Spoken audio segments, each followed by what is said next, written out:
vida, pues por Cristo yo quiero brillar. Santo Espíritu llena mi vida, úsame las almas a salvar. Alabanzas, alabanzas, alabanzas doy a Cristo el Rey. Alabanzas, alabanzas, alabanzas doy al Rey. Santo Espíritu llena mi vida, pues por Cristo yo quiero brillar. Santo Espíritu llena mi vida, úsame las almas a salvar. Alabanzas, alabanzas, alabanzas doy a Cristo el Rey. Alabanzas, alabanzas, alabanzas doy al Rey. Mis hermanos, buenas noches, sean todos bienvenidos a este tiempo. Vamos a dar principio a nuestro servicio del día de hoy y aunque ya hemos iniciado con aquel canto, formalmente quiero decirle a usted, mi amigo, a usted, mi hermano, bienvenido. Qué bueno que estamos aquí acompañándonos unos a otros.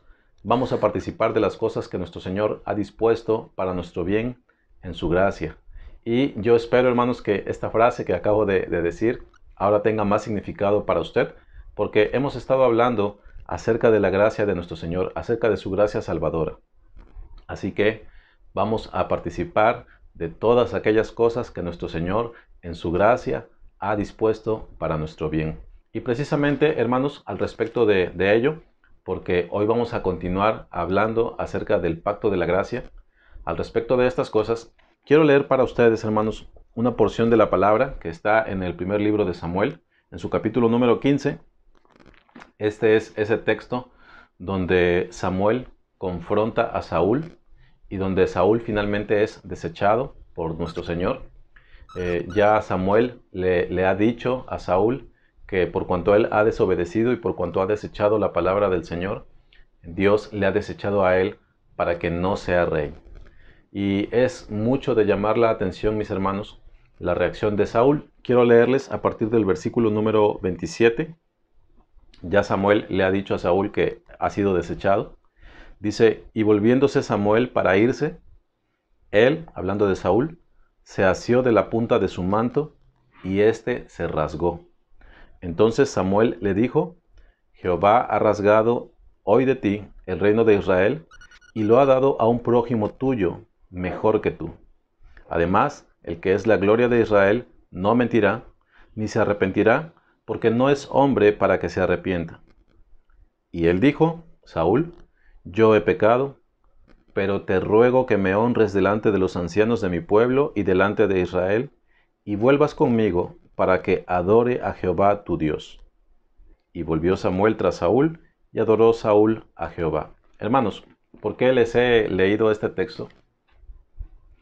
Bueno, tenemos a Saúl siendo desechado por nuestro Señor, por desobediente, por haber desechado, por no haber tomado en cuenta la palabra del Señor. Entonces Dios también lo desechó a él. Pero a pesar de eso, hermanos, tiene que llamarnos mucho la atención que Saúl todavía quiso conservar las apariencias delante de los ancianos y le pidió, vamos a decirlo así, como una última gracia, le pidió a Samuel que le acompañara para ir a adorar al Señor, para que todos lo vieran que estaba todavía con él. Hermanos, guardémonos de actuar como actuó Saúl, quien estaba siendo desechado, pero con todo quiso guardar las apariencias delante de los hombres. ¿Por qué se lo digo, mi hermano? Hay un mensaje, hermanos, que hoy día, gracias a Dios, se nos está dando en los días domingo. Yo he tratado de contribuir con algo los días miércoles, pero este mensaje, hermanos, está compuesto de palabras, de razonamientos, de ideas. Todas estas cosas tienen significado, todas estas cosas tienen implicaciones. Hermano, usted que está recibiendo la palabra, usted que está escuchando las predicaciones, tenga cuidado de no actuar como Saúl, porque las palabras que nuestro hermano Ignacio está predicando tienen implicaciones. significan algo, hermano. Si nosotros no estamos conformándonos a la palabra, si nosotros no estamos dentro del pacto de la gracia, hermano, eso significa que estamos fuera de la gracia de Dios. Significa entonces, hermano, que no somos del Señor. Se está dando palabra, se está dando consejo, se está dando predicación. No haga usted como Saúl, que extrañamente, aunque estaba siendo desechado, aunque estaba siendo apartado, él insistió simplemente en conservar las apariencias y en mostrarse como en paz delante de los hombres. Le exhorto, mi hermano, a que tome en cuenta las palabras que se le están predicando hoy día, considérelas para su bien.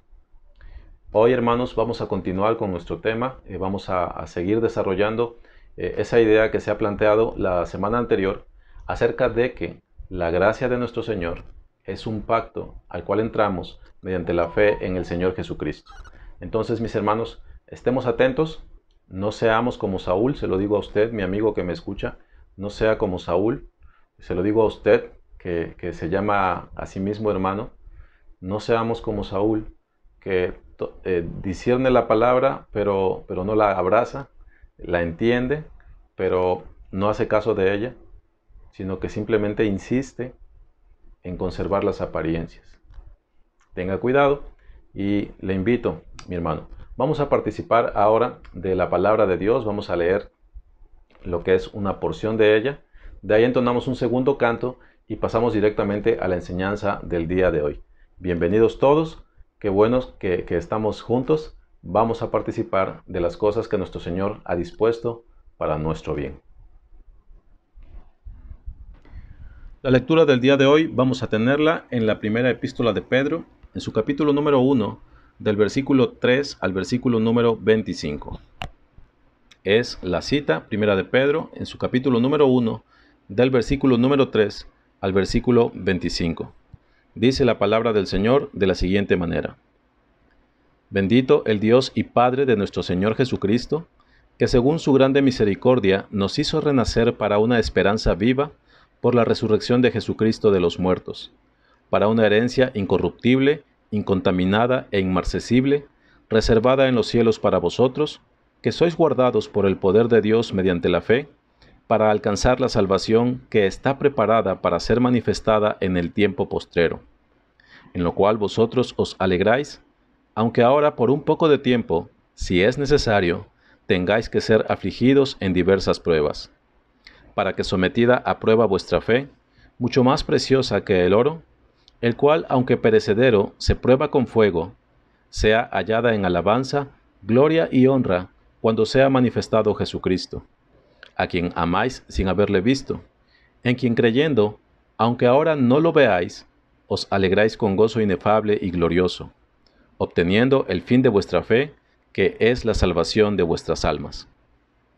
Los profetas que profetizaron de la gracia destinada a vosotros, inquirieron y diligentemente indagaron acerca de esta salvación, escudriñando qué persona y qué tiempo indicaba el Espíritu de Cristo que estaba en ellos, el cual anunciaba de antemano los sufrimientos de Cristo y las glorias que vendrían tras ellos.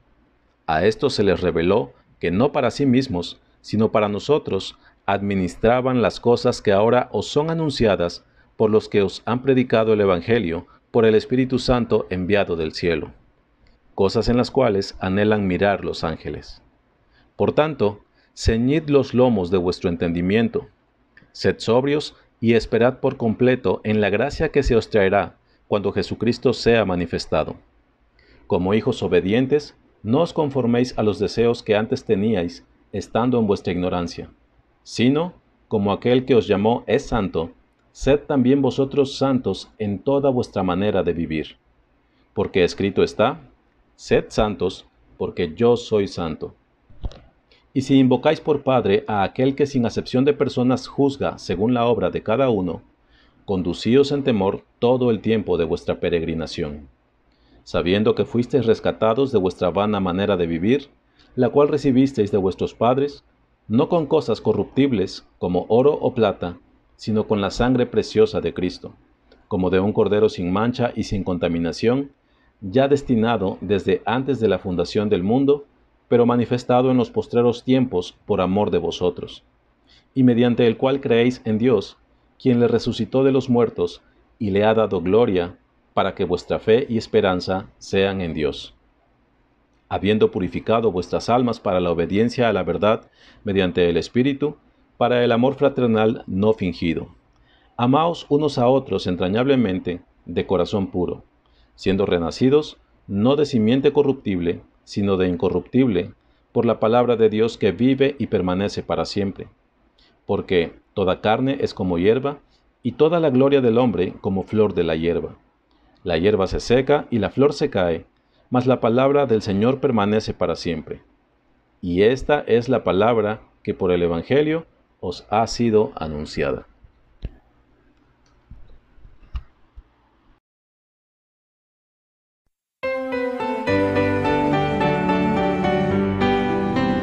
Cristo rompe las cadenas, Cristo rompe las cadenas, Cristo rompe las cadenas y me da seguridad. ¿Cómo es posible que yo viva sin Jesús? Si el fundamento de mi vida solo es Él. Él me libró del pecado y de la muerte. ¿Cómo es posible que yo viva sin Jesús? Cristo rompe las cadenas, Cristo rompe las cadenas, Cristo rompe las cadenas y me da seguridad. ¿Cómo es posible que yo viva sin Jesús? Si el fundamento de mi vida solo es Él. Él me libró del pecado y de la muerte. ¿Cómo es posible que yo viva sin Jesús?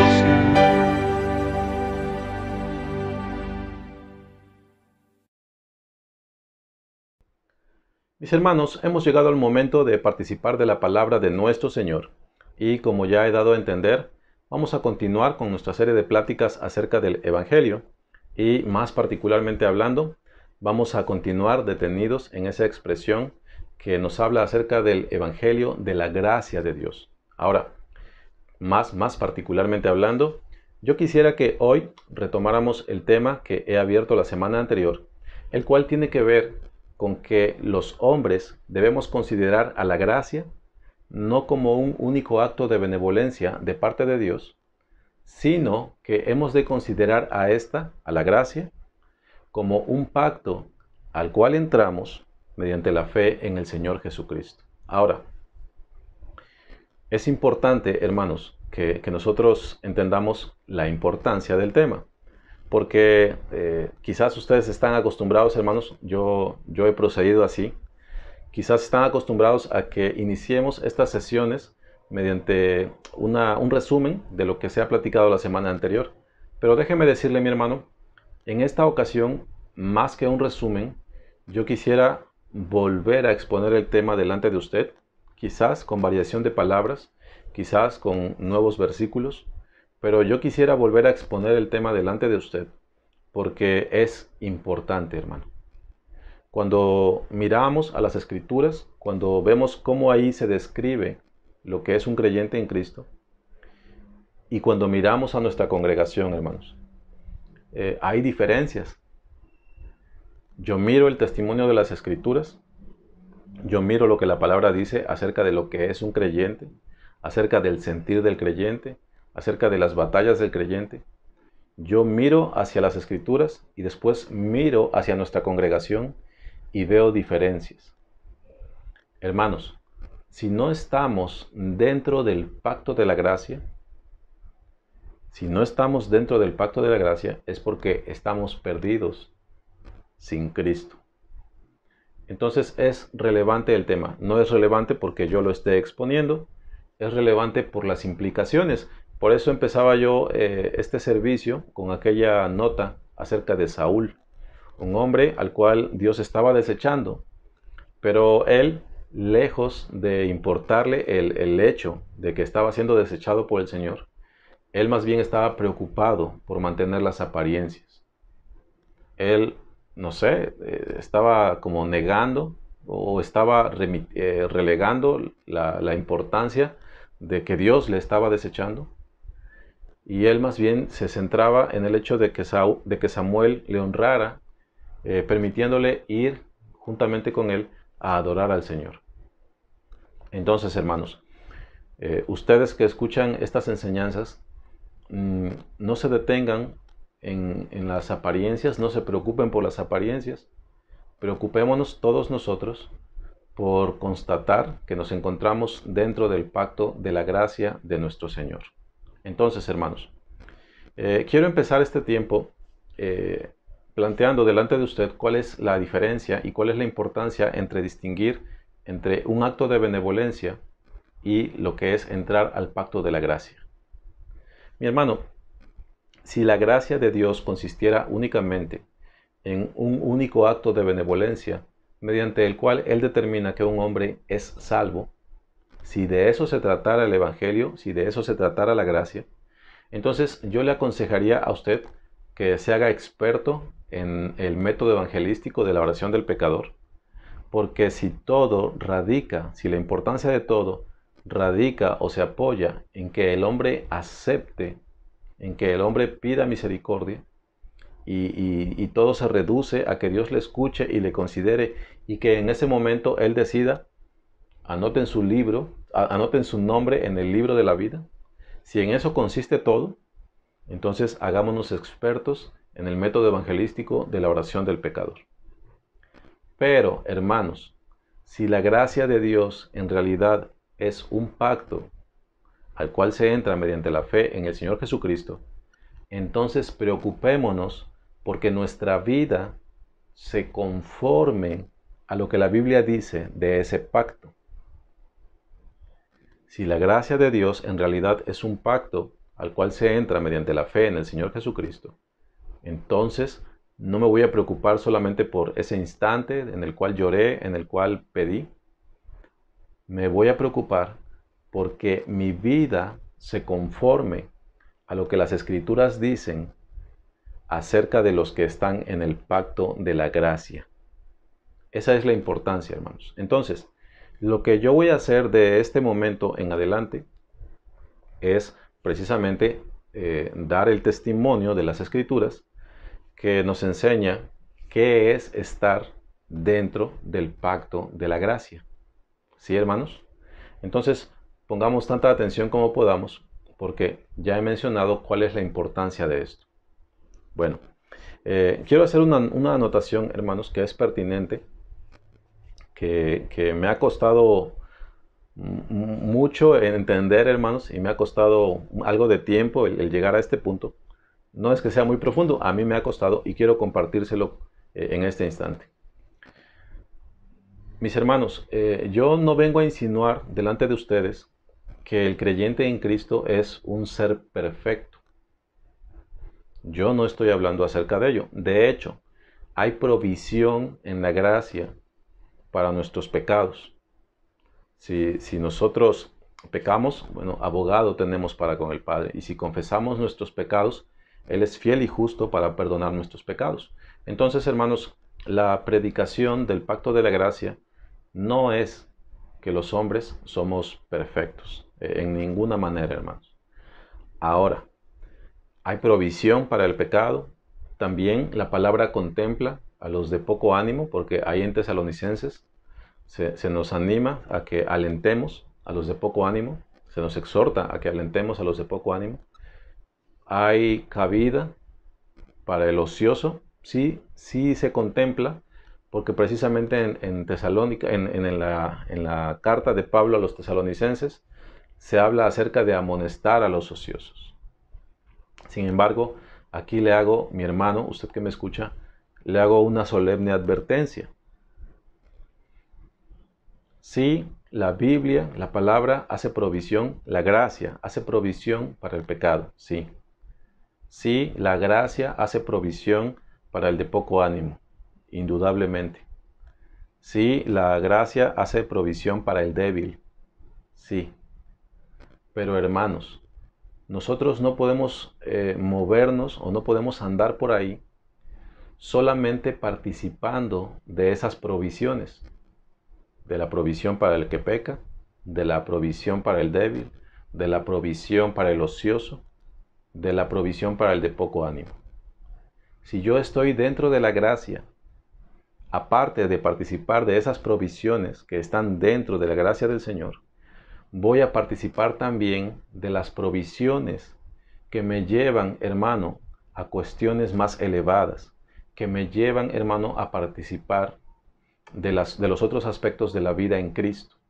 La gracia, hermanos, sí, contempla al hombre en sus tropiezos, contempla al hombre en sus debilidades, contempla al hombre incluso en esas cosas que le cuestan y que nos traban y que nos atrapan. Pero, hermano, si yo solamente digo estar participando de esas cosas y no participo de la santificación y no me estoy asemejando a Cristo y soy un hombre que mayormente no tengo vida espiritual, si soy un hombre que no ama, si soy un hombre que cuando tropieza no soy disciplinado, si soy un hombre ausente a todo lo demás, a la vida santa, a la comunión, si soy ajeno a la justicia, si no me estoy conformando, si no estoy creciendo en estatura, si no me estoy aproximando a la estatura del varón perfecto, aunque sea yo pequeño, hermanos,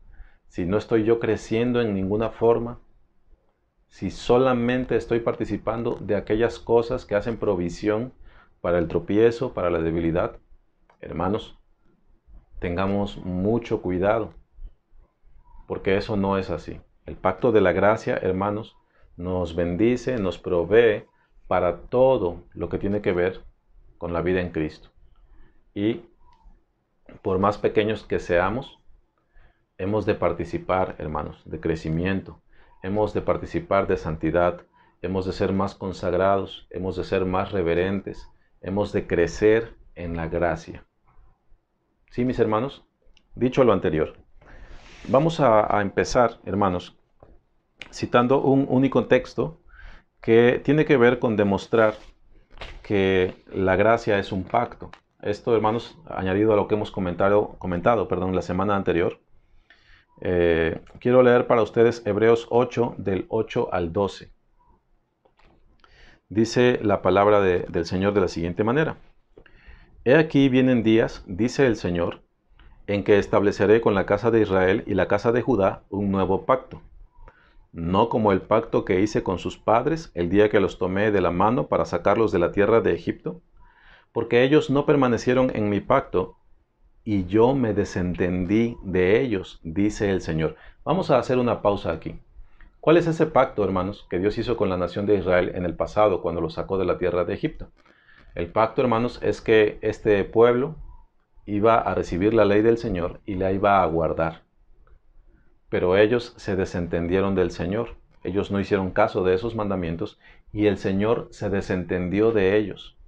¿Qué es eso de que Dios se desentendió de ellos? ¿Es que Dios desechó a su pueblo Israel? No. Pero los hombres que desobedecieron, los rebeldes, esos se perdieron. Ellos se perdieron, hermano.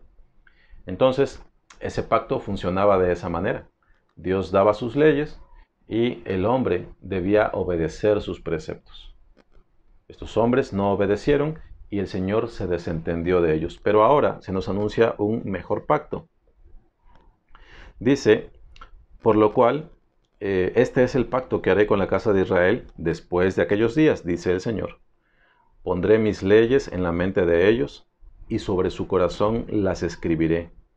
Y seré a ellos por Dios, y ellos me serán a mí por pueblo. Pondré mis leyes en la mente de ellos, y sobre su corazón las escribiré, y seré a ellos por Dios, y ellos me serán a mí por pueblo. Vamos por partes, mis hermanos. Primeramente, déjeme decirle que lo que está haciendo el Señor ahora no es como lo que hizo al principio. En aquella ocasión dio la ley al pueblo, pero había la necesidad de que unos le enseñaran a otros lo que son las leyes del reino, las leyes de la nación, pues. Pero estas leyes van a ser puestas en el corazón del hombre. Nos habla de la regeneración, hermanos. Los hombres regenerados, los hombres tocados por la gracia de Dios, van a recibir la ley de Dios en sus corazones. Ahora, aquel hombre que ha sido tocado por la gracia va a tender en su ser interior hacia Dios. Esa ley que era lejana para el hombre, que era extraña, ahora esa ley habita en medio de nosotros. De manera, hermanos, que nuestro ser interior tiende a Dios. Nuestro ser interior quiere agradar al Señor. Nuestro ser interior cuenta con ese testimonio dentro de nosotros mismos acerca de nuestro Señor. Entonces, hermanos, esa es una diferencia. Y otra diferencia, hermanos, es esta. Dice, y seré a ellos por Dios, y ellos me serán a mí por pueblo. El pacto de la gracia, hermanos, establece lazos entre los que celebran el pacto.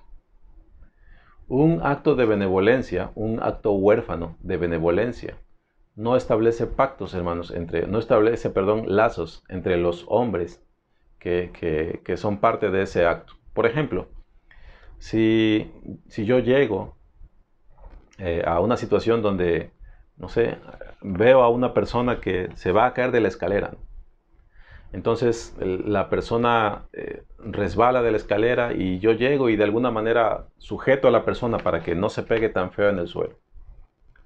Bueno, ese acto de benevolencia termina cuando yo deposito a la persona en el suelo, le pregunto si está bien y ya que está bien, pues adiós. La persona se va por su lado y yo me voy por el mío. No hay lazos entre nosotros.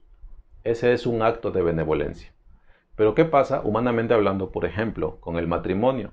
El matrimonio, hermanos, no es un acto de benevolencia. El matrimonio es un pacto. El pacto establece lazos entre el hombre y la mujer. El pacto establece un lazo que no se puede disolver entre el hombre y la mujer.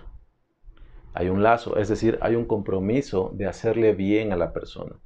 Hay un lazo que me une a la persona. No estamos hablando de un acto de benevolencia, es un lazo que nos une, que nos ata, que nos compromete. Entonces, dice aquí la expresión que estamos leyendo, y seré a ellos por Dios, y ellos me serán a mí por pueblo. ¿Qué significa cada cosa? Dice, y seré a ellos por Dios. Eso implica, hermanos, que el Señor no se va a desentender de aquellos que están en el pacto de la gracia. Él no se va a desentender de ellos. Él nos va a proveer, Él nos va a cuidar, Él nos va a edificar, Él nos va a santificar. ¿Y qué significa esto, hermanos? Y ellos serán a mí por pueblo. También, hermanos, los que son salvados, los que son insertados en el pacto de la gracia, ellos, hermanos, también tienen un lazo con el Señor, en el sentido de que ellos van a honrar a su Señor. Aquellos que participan del pacto de la gracia honrarán a su Señor. Dice, y seré a ellos por Dios, y ellos me serán a mí por pueblo. Hay un lazo. Obviamente, Dios hace lo que es de Dios, y el hombre hace lo que es del hombre. Dios es el que salva, Dios es el que nos edifica, Dios es el que nos preserva, Dios es el que nos soporta con paciencia. El Señor es quien nos adorna, nos colma de misericordia, el que sacia de bien nuestra boca, el que rescata del hoyo nuestra vida. Ese es nuestro Señor. Él hace las cosas de Dios y nosotros hacemos las cosas del hombre, las cosas de hombre. ¿Qué significa eso? Nosotros le adoraremos, nosotros le serviremos, nosotros le glorificaremos, nosotros daremos honra a nuestro Señor. Entonces, en ese pacto, hermano, tú no sostienes tu salvación. La salvación es de Jehová. En el pacto de la gracia, hermano, no es que yo sostenga con mis buenas obras, con mi noble respuesta. Yo no sostengo la salvación. Eso es cosa de Dios. El brazo de los hombres es débil y es infiel, como dice el canto. Pero el brazo del Señor es fuerte, es firme, hermanos. Él sostiene la salvación. Él hace las cosas de Dios y nosotros, dentro del pacto, hacemos las cosas del hombre. ¿Y por qué hacemos las cosas del hombre? Porque Él ha tenido misericordia de nosotros. ¿Por qué nosotros queremos alabarle? ¿Por qué nosotros queremos honrarle? Porque Él ha tenido misericordia de nosotros. Porque Él nos ha vivificado, porque Él nos está santificando, porque Él nos ministra. ¿Sí, hermanos? Estamos dentro del pacto de la gracia. Ahora, si usted ha estado presente los domingos, ya sea físicamente ahí en el templo, hermanos, o si usted ha estado escuchando las predicaciones, nuestro hermano Ignacio ha estado enseñando acerca de que nuestro Señor Jesucristo precisamente tomó a la novia más fea. De hecho, tomó a una mujer, una novia muerta. El Señor la tomó, la resucitó juntamente con Él. El Señor Jesucristo la ha limpiado, la ha lavado. El Señor Jesucristo está santificando a esa novia. El Señor Jesucristo está edificando a esa novia. Y el Señor Jesucristo finalmente presentará a esa novia, la presentará a sí mismo como una virgen pura y sin mancha. Es el pacto de la gracia. Y si Dios hace eso por nosotros, es extraño que el hombre adore a su Dios. Es extraño que el hombre sirva a su Dios. Es extraña la devoción. Es extraño el fervor. Si Dios ha hecho eso, es extraño que prediquemos que el hombre tiene que hacer esas cosas. Absolutamente, hermanos. Es lo mínimo, es lo lógico, es lo que cabe. Es el pacto de la gracia. Hay lazos entre nosotros. Y Dios hace lo que es de Dios y el hombre hace lo que es del hombre. Es el pacto de la gracia. Ahora, hermanos, lo que quiero hacer en el tiempo que resta, en el poco tiempo que resta, quiero citar para usted las salutaciones de Pablo a las distintas iglesias. Ve usted que una buena parte del Nuevo Testamento son las cartas de Pablo a las iglesias. Romanos, Corintios, Gálatas, Efesios, Filipenses, Colosenses, Tesalonicenses. Hermano, quiero que usted vea cómo es que Pablo se dirige a los que están dentro del pacto de la gracia. Y quisiera, mi hermano, que usted mismo se encuentre allí. Que usted diga, mira, lo que dice Pablo de ellos, lo estoy yo viviendo, lo estoy yo experimentando. O, no, pues no, eso no. Eso yo no lo conozco, eso es ajeno a mí. Vamos a hacer ese ejercicio en el tiempo que resta. Romanos 1.8, recuerde que estamos hablando de las salutaciones, casi todas las citas van a ser del primer capítulo de las cartas. Romanos 1.8, primeramente doy gracias a mi Dios mediante Jesucristo con respecto a todos vosotros, de que vuestra fe se divulga por todo el mundo. Primeramente doy gracias a mi Dios mediante Jesucristo con respecto a todos vosotros, de que vuestra fe se divulga por todo el mundo. Ahora, tome en cuenta, mi hermano, que en aquel tiempo no había WhatsApp. ¿Cómo es que la fe de los romanos se divulgaba en todo el mundo? Ahora, digamos que somos benevolentes con nosotros mismos. Ya no hablaremos de que la fe de la Iglesia Roca Eterna se va a divulgar por todo el mundo. Digamos que ya ni por todo México. Digamos que ni siquiera en todo Puebla. Se divulga nuestra fe en nuestra colonia. Vamos a seguir adelante. Romanos 2, versículo 7. Aquí se está describiendo, y ya he platicado con ustedes de este versículo la semana pasada. Aquí se habla del sello distintivo de aquellos que tienen fe. de los justos, dice que Dios va a pagar a estos, a los justos, con vida eterna, a aquellos que, perseverando en bien hacer, buscan gloria y honra e inmortalidad. Dios va a pagar a los que, con vida eterna, a los que perseverando en bien hacer, buscan gloria y honra e inmortalidad. Mi hermano, por la contemplación de tu propia vida, se puede decir que eres alguien que está buscando gloria y honra e inmortalidad. Si se considera lo que tú haces, si se consideran tus afectos, si se consideran tus obras, si se considera tu devoción, tu fervor, eres tú uno que cabe aquí, eres uno que, perseverando en bien hacer, busca gloria y honra e inmortalidad. Ahora, esto no significa que ellos buscaban la salvación por obras. Lo que significa, hermanos, es que la gracia de Dios los había tocado.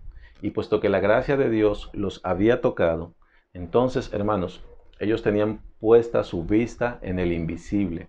Ellos tenían puesta su vista en la vida venidera. Y tener la vista puesta en el invisible, tener la vista puesta en la vida venidera, hermanos, significan cosas determinadas en esta vida. Significa tener amor por la obra, significa tener amor por los hermanos, significa estar al pendiente de la voluntad del Señor, significa obediencia, hermanos, del hombre para con la palabra. Dice que aquellos que son considerados justos van a ser pagados con vida eterna. ¿Y cuál es la descripción de ellos? Son esos hombres que, perseverando en bien hacer, buscan gloria y honra e inmortalidad. Oye, hermano, pero ¿no que la salvación es por gracia? Por supuesto, hermanos, la salvación es por gracia. Pero cuando la gracia de Dios te ha tocado, hermano, eres transformado en tu ser interior. Eres vivificado en tu espíritu y entonces tu ser tiende hacia Dios. Tiende hacia las cosas de Dios. Tiende hacia los tiempos de Dios. Tiende a los intereses de Él, a su reino, a su gloria. Si es que has gustado la gracia de nuestro Señor. Voy a avanzar, hermanos. Primero a los Corintios 1, del 4 al 9. Es bien curiosa la cita de Corintios, hermanos, porque la iglesia de Corinto casi siempre es citada en un contexto negativo. Casi siempre se les cita, bueno, para hacer notorio su desorden, para hacer notorias ciertas carnalidades que se dieron allí, ciertamente. Pero mire cómo saluda Pablo a la iglesia de Corinto. Gracias doy a mi Dios siempre por vosotros, por la gracia de Dios que os fue dada en Cristo Jesús. Porque en todas las cosas fuisteis enriquecidos en Él, en toda palabra y en toda ciencia, así como el testimonio acerca de Cristo ha sido confirmado en vosotros. ¿Y cómo ha sido confirmado en ellos el testimonio de Cristo? Ha sido confirmado de tal manera que nada os falta en ningún don, esperando la manifestación de nuestro Señor Jesucristo. Hermanos, ya hemos hablado acerca de los romanos, que su fe se divulgaba por todo el mundo. Y usted debe hacer un juicio, hermano, entre esa manifestación y su propia vida. Ahora estamos con la iglesia de Corinto. Y bueno, no olvidándome del capítulo 2 de Romanos, también hablando de los de Roma, estos eran, o se describe pues al justo como aquel que persevera en bien hacer, que busca gloria y honra e inmortalidad. Hermano, haga un juicio acerca de estas cosas. Estamos ahora con los de Corinto, y de ellos se dice lo siguiente, hermanos. Dice, en todas las cosas fuisteis enriquecidos en Él, en toda palabra y en toda ciencia. Ahí quizás podríamos decir, bueno, recibimos enseñanza, ¿no? No vamos a entrar en polémica, hermano. Pero dice que también el testimonio de Cristo ha sido confirmado en ellos, de tal manera que nada les falta en ningún don. Y los dones, como ustedes saben, hermanos, son para que nos ministremos los unos a los otros. Aquí te pregunto, mi hermano, ya hemos considerado a los de Roma, ahora a los de Corinto. Los dones, hermano, están presentes porque es parte de la administración de la gracia. ¿Estás sirviendo, hermano, en la iglesia? Considéralo también. Filipenses, en su capítulo 1 nuevamente, dice, porque en el versículo número 9, en el versículo 8, porque Dios me es testigo de cómo os amo a todos vosotros con el entrañable amor de Jesucristo, y esto pido en oración, que vuestro amor abunde aún más y más en ciencia y en todo conocimiento. Y esto pido en oración, que vuestro amor abunde aún más y más en ciencia y en todo conocimiento. Tenemos ahora a los de Filipo, y lo que Pablo pide acerca de ellos es que el amor de ellos abunde más y más. Esta expresión acerca de que el amor abunde más y más establece que ya hay una base de amor. Para que el amor abunde más y más es necesario que haya algo. Si estamos en ceros, el amor no puede abundar más y más. ¿Es el amor un sello distintivo entre nosotros, hermano? Y ahí yo me incluyo juntamente con todos. ¿Es un sello distintivo el amor entre nosotros? Ya hemos hablado de los de Roma, que su fe era notoria en todo el mundo. Hemos hablado acerca de los de Corinto, que había sido confirmada la fe de ellos, que estaban en la gracia. ¿Cómo? Mediante los dones. Ahora llegamos a los de Filipo, y allí Pablo ora para que ellos abunden más todavía en amor, porque ya han manifestado amor, pero Pablo ora porque ellos manifiesten aún más ese amor. Le invito nuevamente, mi hermano, a que haga un juicio acerca de esas cosas. Colosenses, en su capítulo número 1, a partir del versículo número 3, siempre orando por vosotros, damos gracias a Dios Padre, de nuestro Señor Jesucristo, habiendo oído de vuestra fe en Cristo Jesús y del amor que tenéis a todos los santos. Siempre orando por vosotros, damos gracias a Dios Padre de nuestro Señor Jesucristo, habiendo oído de vuestra fe en Cristo Jesús y del amor que tenéis a todos los santos. Permítanme, mis hermanos. ¿Ok? Mi hermano, aquí ya se nombran dos características de los de Colosas. Dicen que la característica de ellos, la razón por la que Pablo daba gracias, es porque ha oído de su fe en Cristo Jesús.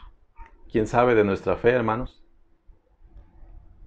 Fuera de que nosotros mandamos esos mensajes de WhatsApp con pensamientos y todo. Fuera de eso, hermano, tome en cuenta que aquellos que sabían de la fe de estos hermanos, lo sabían de otra manera, no mediante mensajes de texto, de otra manera. ¿De qué forma, hermanos? No hay cabida para otras interpretaciones, hermanos.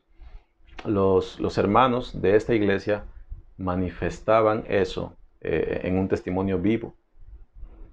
Por eso es que los otros sabían acerca de su fe. Dice, habiendo oído de vuestra fe y del amor que tenéis a todos los santos. Nuevamente, hermano, hagamos un juicio acerca de lo que encontramos en la iglesia de Roma, en la iglesia de Corinto, en la iglesia de los de Filipo y ahora en los de Colosas. ¿Sí, mis hermanos? Tesalonicenses, también en el capítulo número 1, damos siempre gracias a Dios por todos vosotros, haciendo memoria de vosotros en nuestras oraciones, acordándonos sin cesar, ya hemos platicado de esto, mi hermano, delante de Dios y delante del Dios y Padre nuestro, de la obra de vuestra fe, del trabajo de vuestro amor y de vuestra constancia en la esperanza en nuestro Señor Jesucristo. Son tres cosas que Pablo está notando, que Pablo está alabando de la iglesia de Tesalónica. De la obra de vuestra fe, del trabajo de vuestro amor y de vuestra constancia en la esperanza en nuestro Señor Jesucristo.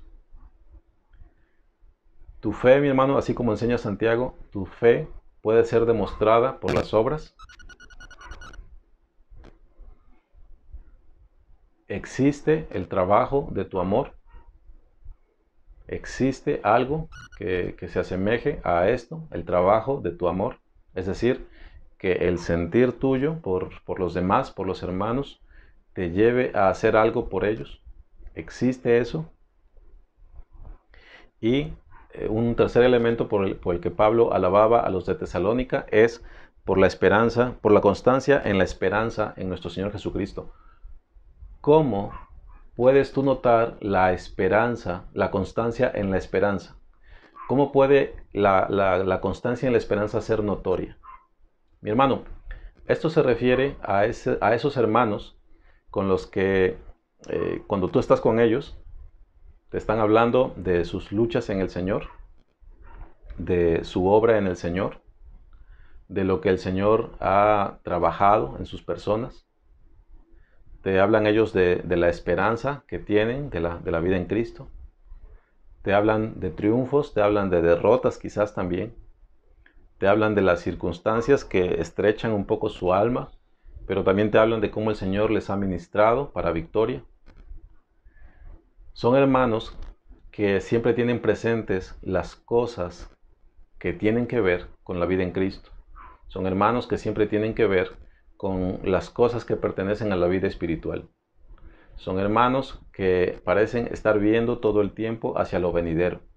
Son hermanos que no se agotan, no se cansan de estar dispuestos o en la disposición de hacer lo que es agradable a Dios. Ellos buscan su voluntad, ellos sí tienen tropiezos, también puede ser que se desanimen, pero se levantan, son constantes en la esperanza. Su rostro constantemente está puesto hacia las cosas celestiales, hacia las cosas venideras. Me acuerdo sin cesar delante del Dios y Padre nuestro de la obra de vuestra fe, del trabajo de vuestro amor y de vuestra constancia en la esperanza. Mis hermanos, me voy a perfilar a un comentario final que está en Isaías 53 en su versículo número 11. Quiero comentar algo acerca de este texto, hermano. Quiero leer el texto, quiero comentar algo y al final le voy a hacer una pregunta, la cual espero que usted pueda contestar. No se trata de una pregunta de conocimientos, se trata de una pregunta que proviene de nuestras entrañas. Mire, mi hermano, este texto está hablando acerca del Señor Jesucristo, del Mesías, del Cristo que aún no había venido. Estamos hablando de Isaías. De él dice que verá el fruto de la aflicción de su alma y quedará satisfecho. Por su conocimiento justificará a mi siervo justo a muchos y llevará las iniquidades de ellos. Él, el Cristo, verá el fruto de la aflicción de su alma y quedará satisfecho. No se refiere aquí, obviamente, a personas que han aceptado a Jesús como su Salvador. No se refiere a los que han orado. ¿A qué se refiere entonces, hermano? Hermano, nuestro Señor Jesucristo fue afligido. Nuestro Señor Jesucristo fue azotado. Nuestro Señor Jesucristo fue llevado a la cruz. Y el Señor Jesucristo finalmente, bueno, no finalmente porque Él se levantó, pero hablando de su martirio, hermanos, el Señor Jesucristo murió y murió como un maldito, separado de Dios, por nosotros se hizo pecado. Su alma ciertamente fue afligida, pero Él no hizo esas cosas porque sí. Él hizo eso con un propósito, con una razón. ¿Y cuál es la razón por la que el Señor Jesucristo hizo esas cosas?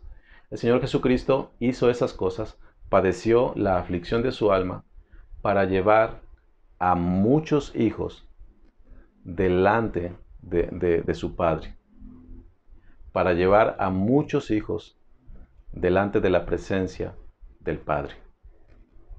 Ahora, cuando se habla de estas cosas, hermanos, no se habla solamente de trasladar a los hombres de su estado de condenación al estado de salvación. El Señor Jesucristo hizo todo eso mediante santificar a esos hombres para así salvarlos. El Señor Jesucristo fue afligido, la aflicción de su alma, y cuando habla aquí de que Él contemplará, dice, verá el fruto de la aflicción de su alma, se refiere, hermanos, a que Él contemplará a esos hombres santificados. Él ha llevado a muchos hijos a la gloria, pero Él los ha santificado. Cuando Él contemple a esos hombres que Él ha santificado y que por supuesto Él ha salvado, Él los mirará y entonces dice, quedará satisfecho. Cuando Él mire su obra, que implica a los hombres santificados, no a los que simplemente oraron una oración, sino a los que Él santificó. Y aquí repito, nuestro hermano Ignacio ha estado enseñando, el Señor Jesucristo ha tomado a alguien muerto, lo ha levantado juntamente con Él, lo ha limpiado, lo ha lavado, lo ha santificado y ha presentado a esa novia, se la ha presentado a sí mismo como una virgen pura, santa, sin mancha. Esa es la obra del Señor, y cuando mire esa obra, Él quedará satisfecho. Ahora, hay un canto, mi hermano, que toma en cuenta este versículo, pero nos lo plantea a manera de pregunta, y este es el ejercicio que quiero hacer contigo ya casi para terminar. Ese canto es como si alguien le estuviera hablando al Señor Jesucristo y le dice, tú, varón de dolores, tú que fuiste quebrantado del Señor, mira a este pueblo y di, te ruego, si este es el fruto de tu aflicción. Varón de dolores, quebrantado del Señor, mira a este pueblo, mira a Roca Eterna, míralo y di, te ruego, si este es el fruto de tu aflicción. Mi hermano, yo sé que ninguno de nosotros ha alcanzado ya la meta. Yo sé que ninguno de nosotros es perfecto. Pero hermanos, si estamos dentro del pacto de la gracia de nuestro Señor, entonces nos estaremos conformando a Cristo. Entonces estaremos siendo santificados. Estaremos siendo edificados. Nuestro pecado, aunque existe todavía en nuestros miembros, debe estar siendo estrechado por la gracia de Dios. ¿Qué piensas al respecto de esa pregunta? Di, te ruego, te pregunto, ¿ese es el fruto de tu aflicción? Yo sé que no hemos sido perfeccionados, que la obra no ha sido todavía terminada, porque aquel que comenzó en nosotros la buena obra será fiel en completarla. Pero hermanos, hoy día debe haber un testimonio de que esa obra está siendo en nosotros. Hoy día ya debe haber un testimonio acerca de que nos encontramos en el pacto de la gracia. Conteste cada uno en particular a esa pregunta, ya no viéndonos quizás como una iglesia completa, particularmente hablando, hermanos. ¿Somos el fruto de la aflicción del alma del Señor? Por supuesto, aquí ninguno puede ufanarse, nadie puede decir, claro, mírame, todo es por la gracia de Dios. Pero hermano, no te desenfoques, por favor. Verdaderamente tu vida es el fruto de la aflicción de nuestro Señor Jesucristo. Voy a terminar, hermanos. ¿Cuánto tiempo va? Voy a terminar leyendo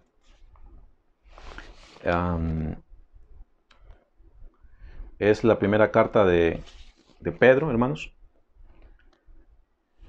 Perdón, me he perdido. Ya sin hacerles comentario al respecto, hermanos, permítanme leerles, ya que he puesto el contexto. Dice, 1 de Pedro, capítulo 1, del versículo 3 al 25, mi hermano.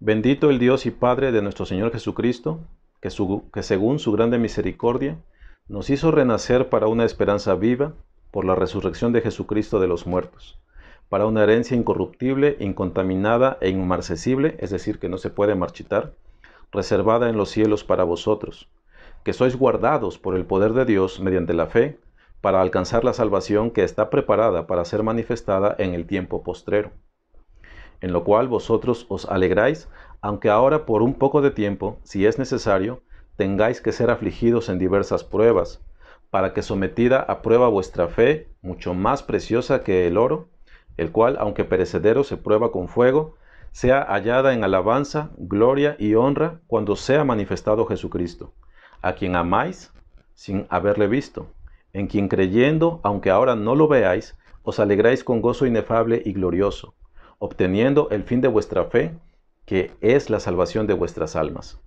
Los profetas que profetizaron de la gracia destinada a vosotros, inquirieron y diligentemente indagaron acerca de esta salvación, escudriñando qué persona y qué tiempo indicaba el Espíritu de Cristo que estaba en ellos, el cual anunciaba de antemano los sufrimientos de Cristo y las glorias que vendrían tras ellos.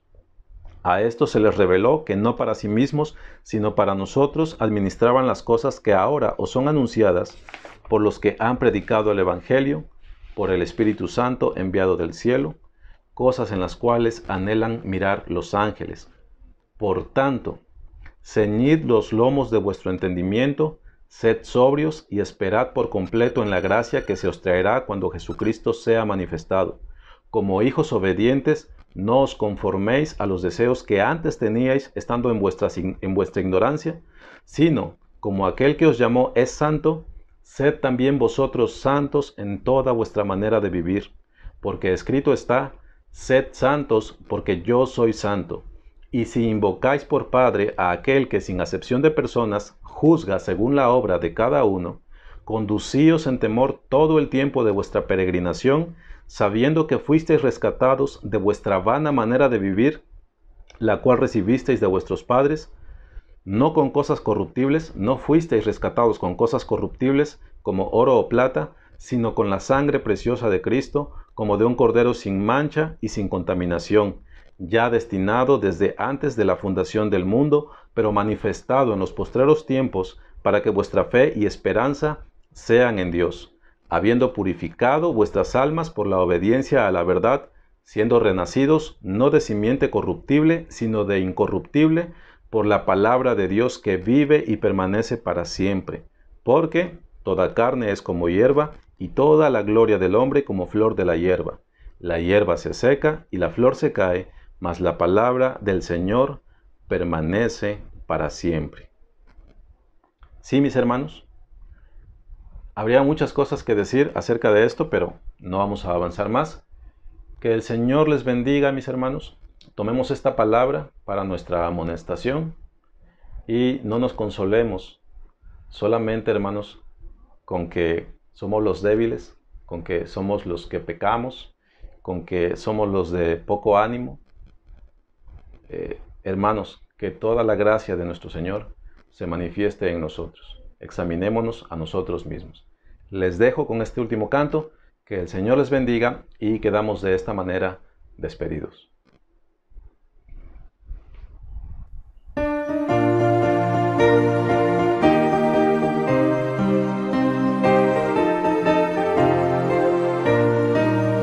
Qué glorioso es andar con Él, qué glorioso es andar con Él. Él mis pasos guiará y al fin me llevará. Qué glorioso es andar con Él, qué glorioso es andar con Él, qué glorioso es andar con Él. Él mis pasos guiará y al fin me llevará. Qué glorioso es andar